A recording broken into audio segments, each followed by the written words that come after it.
Apple fritters ఈ డిష్కి కావాల్సిన ingredients ఒకసారి చూద్దాం.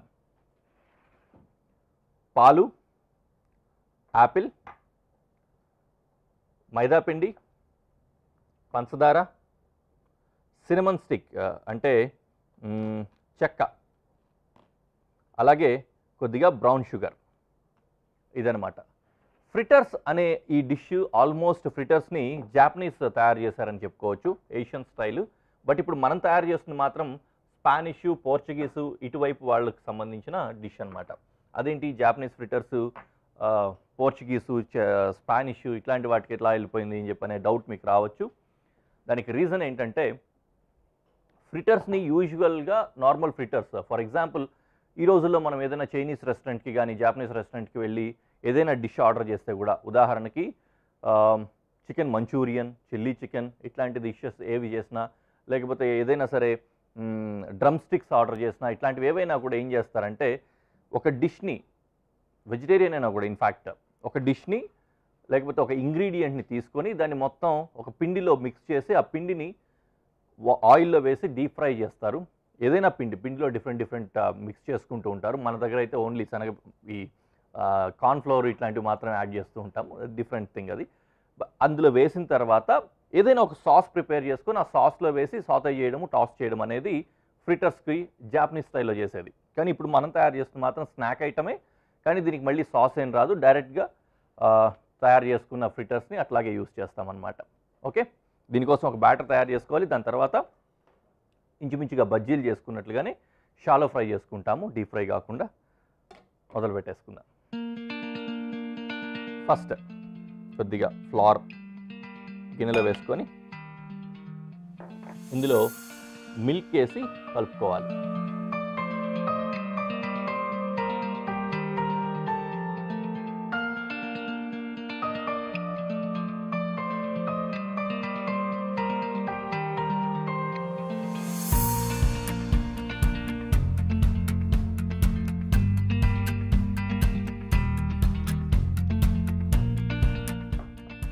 అలాగే ఇందులోనే పంచదార కూడా వేసుకోవాలి.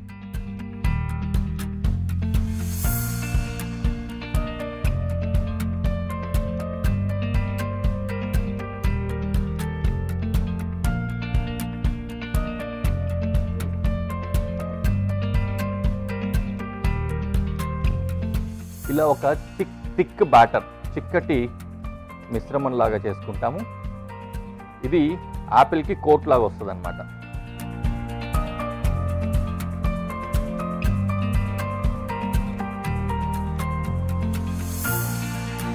ఇదిగోండి, ఇంచుమించు ఈ కన్సిస్టెన్సీ రావాలి.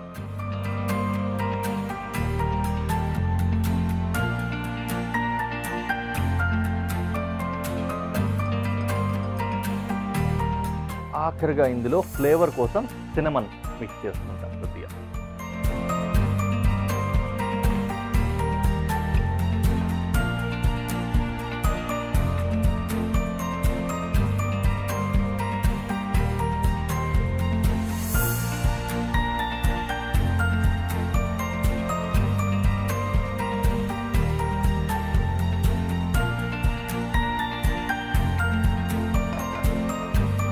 సరిపోద్ది కదా, రైట్, అక్కడ పెట్టేసుకుందాం.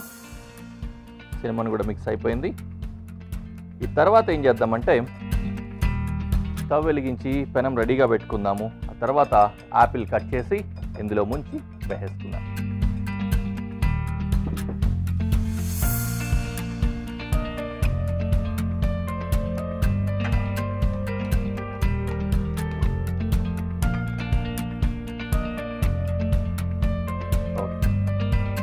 పెనం అలా వేడవుతూ ఉంటుంది. ఈలోపు we will chop apple. Green Apple అనే కాదు, ఏ యాపిల్ అయినా యూజ్ చేసుకోవచ్చు. ఇందులో ఏమి నియమం ఏం లేదు, మీకు కావాల్సినది యూజ్ చేసుకోవచ్చు. బంగాళదుంప బజ్జీలు చేసేటప్పుడు కట్ చేసుకుంటాను చూడండి, ఇంచుమించు ఆ సైజులో కట్ చేసుకుంటే సరిపోతుంది. ఇంకొంచెం దలసరిగా ఉన్నా కూడా పర్లేదు, ఎందుకంటే బంగాళదుంప కుక్ అవ్వడానికి ఎక్కువ టైం పడుతుంది. రా తినం కాబట్టి అది ఎక్కువ కుక్ అవ్వాలి, కాబట్టి మనం ఎక్కువ పల్స్గా కూడా చేసుకోవాల్సి వస్తుంది.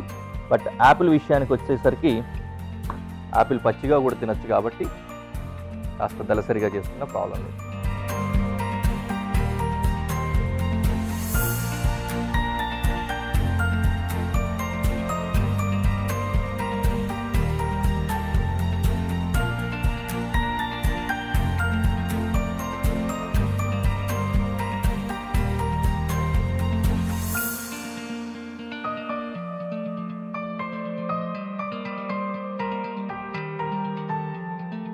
ఇందులో జస్ట్ సీడ్ రిమూవ్ చేసేస్తున్నా.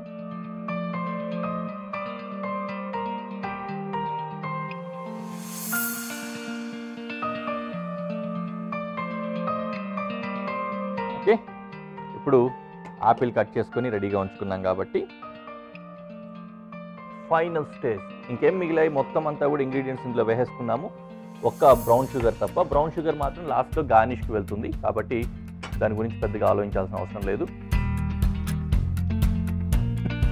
మనం బాగా వేడిగా ఉంది, కొంచెం తీసి చూస్తాం. బ్యాటర్లో బాగా ఇలా ముంచేసుకొని కొద్దిగా ఆయిల్ వేసి గ్రీజ్ చేసుకుందాం.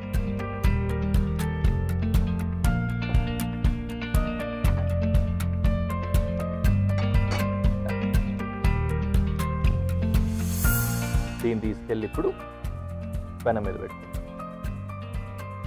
డీప్ ఫ్రై కాదు, ఇది షాలో ఫ్రైయే చేస్తారు, అందుకనే మనం కూడా షాలో ఫ్రైయే చేసుకుంటాం.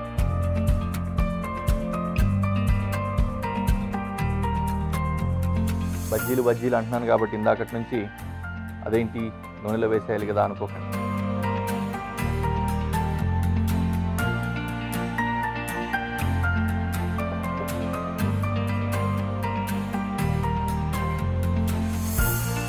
బ్యాటరు వీలైనంత చిక్కగానే కలుపుకోండి, సో దట్ బాగా దానికి అతుక్కుని ఉంటుంది. అందుకని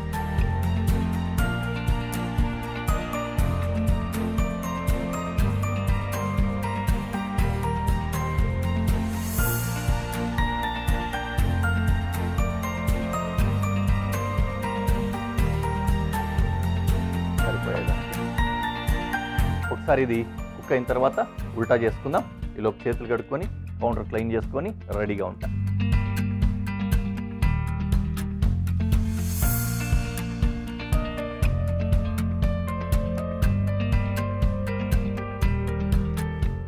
ఆల్రెడీ కుక్ అయిపోయినట్లుందండి.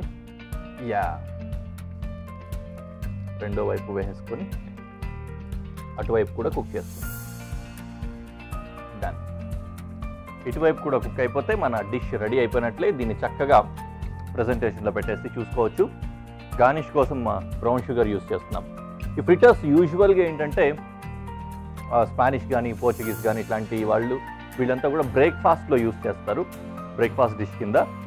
అలాగే హై టీ టైంలో ఎప్పుడైనా కూడా ఈవినింగ్ స్నాక్స్ అంటాం కదా, ఆ టైప్లో కూడా యూస్ చేసుకోవచ్చు. చాలా సింపుల్ డిష్, ఈజీగా చేసుకోవచ్చు కాబట్టి మీరు కూడా ట్రై చేయండి. డిష్ రెడీ అయిపోయింది, నేను ప్రెజెంటేషన్లో పెట్టి ఎలా ఉందో చూపిస్తాను.